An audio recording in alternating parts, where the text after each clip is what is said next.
इस वीडियो में हम बात करेंगे भविष्य के पैसों की, जिन्हें आप कभी देख भी नहीं सकते। जी हाँ, क्योंकि ये पूरी तरह डिजिटल फॉर्मेट में होती है।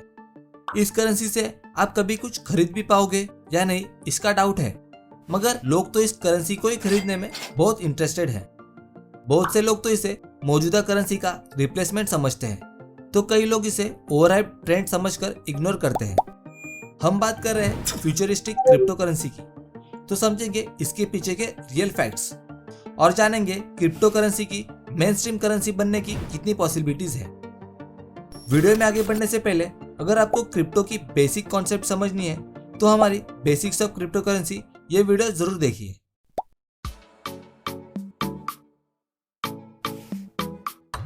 हेलो इन्वेस्टर्स, तो पहले क्रिप्टो करेंसी के कुछ एडवांटेजेस को समझते हैं। इनका मेन एडवांटेजेस तो ये है कि ये डिसेंट्रलाइज्ड होती है, यानी किसी एक अथॉरिटी के अंडर इसका पूरा कंट्रोल नहीं होता, बल्कि हजारों कंप्यूटर्स इसके ट्रांजैक्शंस मेंटेन करते हैं। तो इन सारे कंप्यूटर्स को इन्फ्लुएंस करके ट्रांजैक्शन के रिकॉर्ड्स बदलना नामुमकिन है। ये सिस्टम बेस्ड है ब्लॉकचेन टेक्नोलॉजी पर। यह सिस्टम मौजूदा बैंकिंग सिस्टम के साइबर सिक्योरिटी से ज्यादा सिक्योर है। इस करेंसी को किसी कंट्री बॉर्डर का बैरियर नहीं होता। जैसे कि अगर आपको इंडियन रुपीस यूएस में भेजने हैं तो आपको पहले INR to US dollar currency exchange करना पड़ता है, और इसके लिए ट्रांजैक्शन अमाउंट के कुछ प्रतिशत अमाउंट आपको एज अ करेंसी एक्सचेंज पे करना पड़ता है। साथ ही ये इंटरनेशनल ट्रांजैक्शन कंप्लीट करने के लिए 2 से 4 दिन लगते हैं। वही अगर किसी को क्रिप्टो करेंसी ट्रांसफर करनी हो तो आपको करेंसी एक्सचेंज करने की जरूरत ही नहीं, और ये ट्रांजैक्शन कुछ ही वक्त में, यानी बिटकॉइन से 10 से 15 मिनट और इथेरियम कॉइन से 20 टू 30 सेकंड में हो सकते हैं। अगला पॉइंट ये है कि हमारे ऑर्डिनरी बैंक्स में डिपॉजिट लिमिट या विड्रॉ लिमिट होती है, यानी आप लिमिटेड अमाउंट ही बैंक में डिपॉजिट या विड्रॉ कर सकते हो। कई बार तो ट्रांजैक्शन की लिमिट्स भी होती है, यानी ATM से आप महीने में डिसाइडेड 4 से 5 ट्रांजैक्शन ही कर सकते हो। उसके ऊपर के ट्रांजैक्शन के लिए आपको चार्जेस पे करने पड़ते हैं। वही क्रिप्टो करेंसी में कोई ट्रांजैक्शन लिमिट नहीं होती, और चाहे जितनी अमाउंट की ट्रांजैक्शन आप कर सकते हो। साथ ही क्रिप्टो ट्रांजैक्शन की फीस बहुत कम होती है। हाल ही में हुए $2.2 बिलियन के ट्रांजैक्शन के लिए सिर्फ $7 की ट्रांजैक्शन फीस पे करनी पड़ी थी।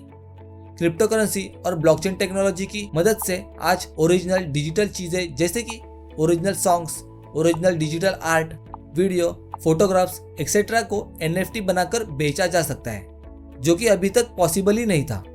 NFT क्या है ये अगर आपको पता नहीं तो ये वीडियो जरूर देखिए। डिजिटल आर्टिस्ट या कंटेंट क्रिएटर्स को NFT से बहुत फायदा हो रहा है। अगला क्रिप्टो करेंसी का प्लस पॉइंट ये है कि क्रिप्टो करेंसी महंगाई यानी इन्फ्लेशन प्रूफ होती है। इन्फ्लेशन का मेन कारण होता है कि गवर्नमेंट का ज्यादा करेंसी नोट्स प्रिंट करना, मगर जब फर्स्ट क्रिप्टो करेंसी यानी बिटकॉइन बनाए गए थे तब उनकी इसी तरह कोडिंग की गई है कि दुनिया में सिर्फ 2 करोड़ 10 लाख बिटकॉइन ही बनाए जा सकते हैं। इनकी ये लिमिट ऑलरेडी सेट है, यही कारण इन्हें इन्फ्लेशन प्रूफ बनाता है। अब इन सारे एडवांटेजेस के बावजूद भी क्रिप्टो करेंसीज हमें लोकल शॉप्स में या मार्केट में यूज होते हुए नजर नहीं आती, और बहुत से देशों की गवर्नमेंट भी इन्हें नापसंद करती है। तो ऐसा क्यों है, उसके रीजंस को भी समझते हैं। पहला रीजन ये है कि यह करेंसी बहुत ज्यादा वॉलेटाइल होती है, यानी इसकी वैल्यू तेजी से बढ़ती है या कम हो जाती है। यहाँ तक कि जितनी वैल्यू हमारे रुपयों की US डॉलर के कंपैरिजन में एक साल में कम या ज्यादा होती है, उतनी वैल्यू तो क्रिप्टो की कुछ घंटों या मिनट्स में बदलती है। अब ये गलत इसलिए है कि फॉर एग्जाम्पल आपकी सैलरी 20,000 है, तो आपके बॉस ने आपको 20,000 रुपीज के बदले 20,000 रुपीज वैल्यू के भविष्य की करेंसी यानी बिटकॉइन दे दिए। मगर जैसे ही आप सैलरी लेकर खुशी खुशी घर लौटने लगे और ट्रैवलिंग टाइम में ही उस करेंसी की वैल्यू 10,000 रुपीज हो गई, तो सोचिए तब आपको कैसा लगेगा। नो डाउट ये सिचुएशन वाइस वर्सा भी हो सकती है, मगर किसी भी करेंसी का इतना वॉलेटाइल होना एक इंटरनेशनल ट्रेड या लोकल यूज में भी प्रैक्टिकल नहीं होता। अब ये करेंसी इतनी वॉलेटाइल क्यों है, इसके पीछे का रीजन भी देखिए।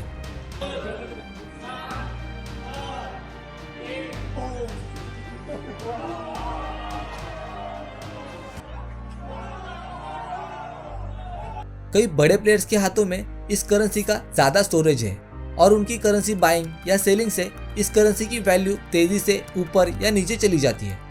नेक्स्ट रीजन ये है कि क्रिप्टो ट्रांजैक्शंस करने वालों की आइडेंटिटी एनोनिमस यानी गुप्त होती है और क्रिप्टो के इसी फीचर के आड़ में कई इलीगल एक्टिविटीज जैसे कि terrorism, drug dealing, extortion etcetera हो रहे हैं।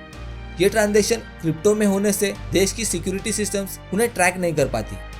फिलहाल डार्क वेब में भी ज्यादातर एक्टिविटीज ये क्रिप्टो में ही हो रही है। अगला पॉइंट ये है कि क्रिप्टो करेंसीज एनवायरनमेंट फ्रेंडली नहीं है, क्योंकि जैसे कि हमने देखा क्रिप्टो करेंसी को एक सिस्टम नहीं बल्कि हजारों कंप्यूटर सिस्टम्स जिन्हें माइनिंग फार्म्स कहते हैं वो मेंटेन करते हैं। इसमें बहुत ज़्यादा कंप्यूटिंग पावर इस्तेमाल होती है, इसीलिए इनका इलेक्ट्रिसिटी कंजम्पशन भी बहुत बढ़ जाता है। अकेले बिटकॉइन को मेंटेन करने के लिए 130 टेरावाट्स पर आवर इलेक्ट्रिसिटी कंज्यूम होती है, जो इक्विवेलेंट है यूएई के टोटल इलेक्ट्रिसिटी कंजम्पशन के बराबर। अब आप सोचोगे इलेक्ट्रिक कंजम्पशन से क्या प्रॉब्लम है? तो फिलहाल दुनिया की ज़्यादातर इलेक्ट्रिसिटी प्रोडक्शन ये कोल पर डिपेंडेंट है और बिटकॉइन के इलेक्ट्रिसिटी कंजम्पशन से 0.43 gigaton carbon per year emit होता है, जो ऑस्ट्रेलिया के पूरे कंट्री के कार्बन इमिशन जितना है। और इन माइनिंग फार्म्स को कूल रखना भी ज़रूरी होता है, इसीलिए ये फार्म्स ज़्यादातर बर्फीले इलाकों में सेटअप किए जाते हैं और इसी से ग्लोबल वार्मिंग का खतरा भी बढ़ रहा है। अब हम जहाँ एनवायरनमेंट फ्रेंडली ऑप्शन की तरफ कदम बढ़ा रहे हैं, वहाँ क्या हमारी फ्यूचर की करेंसी का एनवायरनमेंट को इतना हार्म करना सही होगा? और गवर्नमेंट का इस करेंसी को नापसंद करने का रीज़न ये है कि इस पर टैक्सेशन सिस्टम लागू करना डिफ़िकल्ट है और इसे पूरी तरह बैन भी नहीं कर सकते। इनफैक्ट चाइना ने क्रिप्टो को बैन किया है, मगर क्या चाइना के लोगों ने क्रिप्टो में इन्वेस्ट करना बंद किया? नहीं ना। चाइना के लोगों ने VPN यूज़ करके दूसरे देशों की क्रिप्टो एक्सचेंजेस के थ्रू इनमें इन्वेस्ट करना चालू रखा। इंडियन गवर्नमेंट ने भी क्रिप्टो पर फ्लैट 30% टैक्स डिक्लेयर किया है, मगर क्या गवर्नमेंट लोगों से वो टैक्स वसूल भी कर पाएगी या नहीं, ये सवाल है।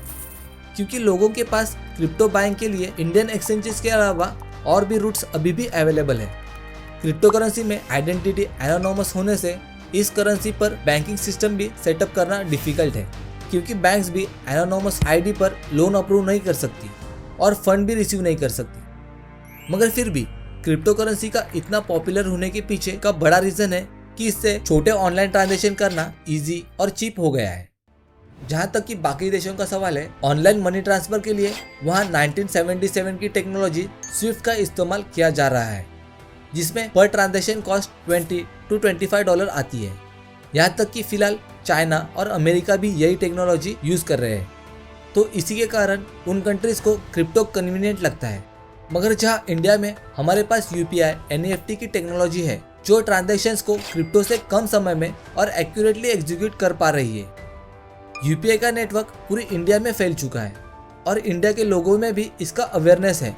तो अब सवाल यह है कि इंडिया में UPI और NFT जैसे ऑप्शंस होते हुए उन्हें और इम्प्रूव करने के बजाय सिर्फ कुछ एडवांटेजेस के लिए क्रिप्टो के इतने प्रॉब्लम्स को नज़रअंदाज करना और उन्हें एज अ करेंसी एडॉप्ट करना क्या हमारे लिए सही होगा?